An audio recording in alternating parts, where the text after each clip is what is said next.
for Team USA, start KD, Curry, Embiid, and, a shooting guard to be named later, and then Kawhi Leonard as your wing. Your thoughts? I can see why you would do it. It's the idea has been knocked down, but if I'm looking at this roster and I want to come out with the best defensive team I can and set the standard, then I wouldn't start LeBron James. Mm-hmm. As I look across the board, I could make the case that he's the worst defender. Come on. Tyrese Halliburton probably gets that award. Jeez. But Steph Curry's a better defender, or are you talking wing? I think Curry puts more into playing defense these days than LeBron does. Rick, come on. Coming in hot. It's reality. Look, he's 39 years old. He still has to do a lot offensively. Yeah. Now, as a playmaker, again, this is kind of like depending on who you're going to start among the guards. This is honestly, I'm looking at this roster, and I don't know who the first five are because I don't have a problem playing Steph off the ball. He does that with the Warriors for the most part, with Draymond being the playmaker. But if you're going to play Steph and Drew Holiday together in the backcourt, then you're bringing Tyrese and LeBron off the bench. I'm not sure that quite fits. There are a lot of questions that Steve Kerr is going to have to answer when it comes to what the rotation is and what the combinations are with this team. But as I look, LeBron James at this point is a power forward. So I'm looking at Bam Adebayo, Anthony Davis, Kevin Durant. All those guys are playing at the four. Kawhi Leonard probably plays at the four. Power forward or point forward? But if you play him at point forward, then who are you playing? Are you playing LeBron? Then you're playing LeBron sort of at a 3, right? Point forward. He's playing on the perimeter. Yeah, I would have KD come off the bench, and you have Kawhi as your lockdown defender. And then instead of a stretch 4, you have a point forward in LeBron. Okay. I don't know that LeBron wants to defend big guys. LeBron has to defend big guys at this point. Well, he can't defend on the wing. He can't defend on the perimeter. Again, you can probably hide him on some guy from Greece, right? Or Canada, you can't hide anybody, and you can't hide on anybody in France. And that's one of the things that, as we look at this roster, like I would expect Team USA to be favored, but I don't think by any means that it's going to be a cakewalk. No.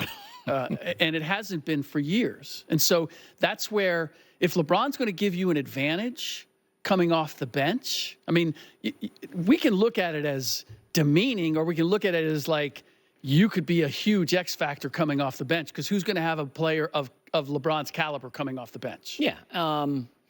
Psychologically, could be a huge I don't know. It's just putting egos aside for some of these veteran guys like KD, LeBron, and Curry is going to be kind of interesting. This is obviously their last go-round. And let's be real. LeBron has had a rough month. Wouldn't you agree?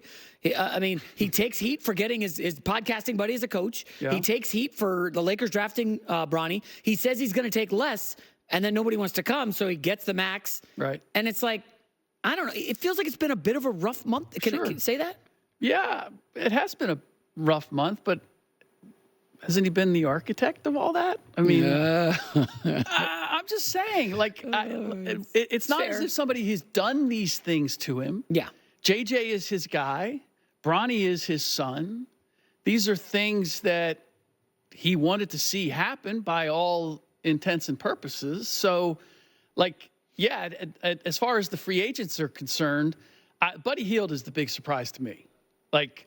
When he says, I want to win, and so I'm going to go to the Warriors, Warriors aren't exactly leaps and bounds ahead of the Lakers when it comes to what their potential is for next year. So that surprised me in a sense that he would say that was the reason that he went there. Well, okay. So let's go to Buddy Hield. Goes to the Warriors basically for nothing. What, a second-round pick in 2031 or some nonsense? Yeah. But here's the question.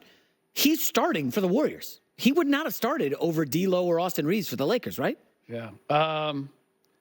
Yeah, I guess. So he probably wants to just go where he's going to get shots. Because in the Sixers, Rick, do you remember against the Knicks? He was buried on the bench until the end of the series. I'm not a big believer in Buddy Hield at this point. I'm more excited about Kyle Anderson going there and DeAnthony Melton than I am Buddy Hield. Because Kyle Anderson, IQ-wise, playing the 4 spot, he was going to fit in with the Warriors. He's going to give them a big boost. And I think the Minnesota Timberwolves are going to miss Kyle, in terms of just his basketball IQ and his ability to affect the game without the ball. D'Anthony Melton is a 3-and-D. D. Melton, I think he's a nice addition. If Hield's making shots, he's great. But there's been too many times, and one of the reasons he got buried with Philadelphia was because he had open shots and he started getting gun shy. Because when he misses, he's suddenly like, and I'm like, you're out there for one reason, to make threes. And if you're not taking them, you have zero chance of making them. Yeah. So do you think they can replace Klay in the aggregate with Buddy Hield and Melton? Yes, I do. Based on what we saw from Klay last year. Is Buddy going to make the wide open shots that Klay was missing? Because that was the thing for me, is that defensively Klay is not the same. But offensively, what was shocking is that the number of threes that he missed where he was wide open. That is what he has left. I don't know whether it's the dynamics of the Warriors. We'll see if it makes a difference with Dallas. The difficulty with Dallas is, and this is the growth that Luka Doncic has to have, it can be difficult. There's times where the supporting cast for Dallas last year in the playoffs missed a ton of threes, right? Well, the challenge is when you are a role player and you're a floor spacer and you don't know when the ball is coming and you never touch it until it's swung to you and now you got to shoot. Then you got to shoot. That's difficult. Yeah. As opposed to you touch it early and it comes back and you know that that Luka's looking to get you a shot. Then you're ready. But if you're standing there for like 12 seconds, am I going to get it? I don't know if I'm going to get it. Oh, no, I got it and I got to make it. Yeah. That is a challenge. So we'll see how well Klay adjusts to that. You're giving me shades of myself in my men's league. I set screens and I take open threes. And if I don't get the ball for 4 possessions and then I get it, it's going up, Rick. It's for everybody. It's going up. Oh, yeah. No, and that's going to be the case with Klay. Yeah. Mavs top team in the West? I do not have them as a top team in the West. I understand what, people are going to say, hey, they just went to the finals, so they should be the top team. Wow. People are going to laugh that I'm making this big of a deal about Kyle Anderson. Minnesota's basketball IQ overall, it wasn't as high as it needs to be. I believe in the growth of Anthony Edwards. I think he's going to be better. I think that whole team is going to be better as a result of their experience. So Minnesota for me, Oklahoma City with the addition of Isaiah Hartenstein. I don't think there is a favorite in the Western Conference Finals. What's it take? Dallas is in the mix, but they came on at the end of the year, right? Let's see. And I feel like Derek Lively and PJ Washington, some of those guys kind of got exposed a little bit in the finals. Okay, that's fair. I want to see the growth. That to me is, we have a whole new legion of contenders now. And we're going to see which teams among them, Minnesota, Oklahoma City, Dallas. I feel like Denver, I think Stan Kroenke, and we've seen this before in other sports. Yeah. Like he wins a ring, and then he gets conservative financially. Yeah, that we saw it with the Rams. With the Rams, great point. We're seeing it with the Denver Nuggets. One more team in the West, Golden State Warriors. So Lauri Markkanen apparently is on the trade market. Yep. We don't know if Danny Ainge is going to ship him. Yep. Apparently the Spurs are interested. Let's say he goes to the Warriors. Yep. A, are you giving up Kuminga to get Markkanen, and then you're going to have to pay him like $45 a year? And then B, do you think he makes them, like, instead of a play-in team, like a top 6 in the West? Top 6 is could be in that 5-6 range with Markkanen. The problem with Kuminga is you have to play through him, and you have to play a completely different way. And this is the problem that the Warriors have had, is that they have tried to move in 2 different directions. Yeah. They've tried to retain being contenders, playing with Steph and Dre and the system that they've played, and then they've tried to develop Kuminga. Kuminga plays like an entirely different way. He doesn't fit into their system. And so you've been at cross purposes, and you really haven't accomplished either one. So in my mind, Markkanen as a stretch 4, it fits much better in terms of we're going to try to take one more crack at it with Steph and Dre than with Kuminga. he's a great talent. He hasn't proved to me that he can be the guy. And so, yeah, I would suppose to do right by, and keep in mind, you probably have to do right by Steph and Draymond since Klay is out the door. Yeah. Like, let's throw him a bone. Let's go get a guy who fits better with the way they play than trying to accommodate the young guy. I wonder, though, that the luxury tax, I think you saw the numbers. The Clippers and Warriors paid it each of the last 4 years. Yeah. Both of them currently not in the luxury tax this year, which may say the owners are like, hey, I'm not doing it. This is too hot of a take. I'm not going long on it, but I'll just float it. Yeah. Is Steph Curry on the Warriors at the beginning of the 25-26 season? Yes. He's retiring as a. Let's not even. This is what LeBron has introduced. That we now talk about every player, every star player who's won a championship. It's now your team is either putting you in contention or you have to go someplace else. Yeah, because you should be in contention every year. I don't want to see Steph Curry winning 35 games in the playoffs. But that it's not realistic that all these guys are running to find a team that's going to put them in contention if their team's not putting them in contention, especially with these new salary cap rules. It's just not realistic. I mean, we continue to do this. Like, we're doing it with the Lakers. How come the Lakers haven't made any moves to put them in title contention? They've done it for the last 3-4 years. Yeah. They went to the playoffs 4 out of the last 5 years, and only this past year did Anthony Davis and LeBron James play 70-plus games.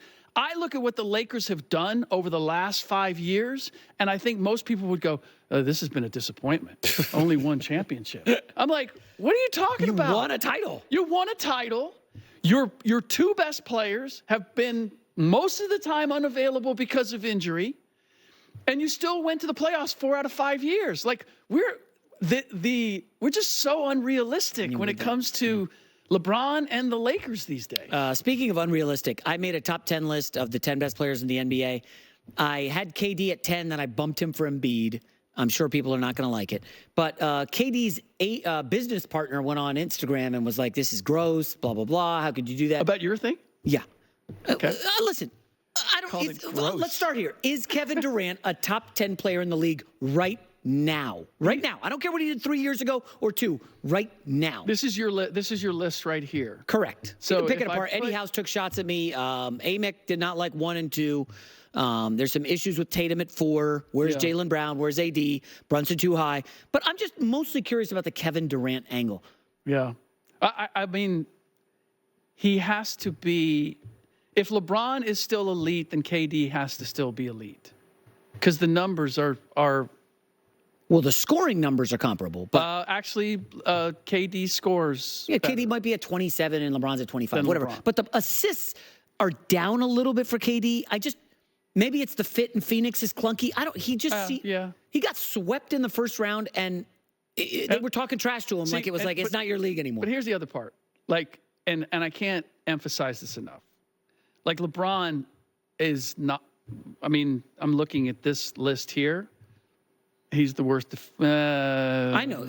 Rick, it's clear. You and LeBron have a checkered history. No. I'm not saying you personally, but this is my value. Is let's account for two-way players. That's very fair. We always rank them on the offensive numbers, and it doesn't give enough credence to. I mean, it's probably why I wouldn't have Luka at the top of that list. I'd probably have Shai Gilgeous-Alexander a lot higher as a result of that, because of his ability as a two-way player. Anthony Edwards has all the talent in the world. I don't think he can orchestrate the game the way any of these 10 guys do. I think he's the youngest on this list. Yeah. And so, look, it's tough right now because I look at the NBA and who's the face of the league right now? We don't have that definitive. Making a top 10 is going to be debatable because I think we're in this transitional point of the KDs and the LeBrons and the Stephs are turning the corner and heading for home. And then we have the European players like Jokic and Doncic who are dominant offensive players, but obviously not the same at the defensive end. And then the American players, I don't even know who the next contending American face is to be the face of the league. Well, the problem with the Celtics is they win the chip. Yeah. And their alleged best player, Tatum, doesn't get the conference finals player of the conference finals. Yeah. And then the finals MVP goes to Jaylen Brown, too. So it is, you're right. It's such a mixed bag right now. Can we have Anthony Edwards win more than 2 playoff series before we declare him the face of the NBA? That was way premature. That's why I just hated when everybody was making the Michael Jordan comparisons. Yeah, that was... From a physical standpoint, okay, I see that. But there's just so much more to the game than that. Yeah. All right, we could wrap up with Paul George and Embiid. The last couple summers, Rick, we've seen Damian Lillard goes to the Bucks. Make them the favorites. Bradley Beal to the Suns. Gotta love it. And wherever Paul George goes, apparently you're supposed to automatically win a chip. Even though he's never done that anymore. Correct. Right? Yeah, shocking. I don't know. Where are you on the Sixers in this move? Obviously, they're going to be good, but... Yeah, look, they had to make it. They had to make this move in order. It's the only move they could have made where you could make the case that they are keeping stride with the New York Knicks and the Boston Celtics, and they had the cap room to do it. So makes perfect sense. But if we're talking about title contention, title contending teams, as we've seen with the Boston Celtics, as we've seen with teams over the course of the last 4 or 5 years, it's about your depth and versatility.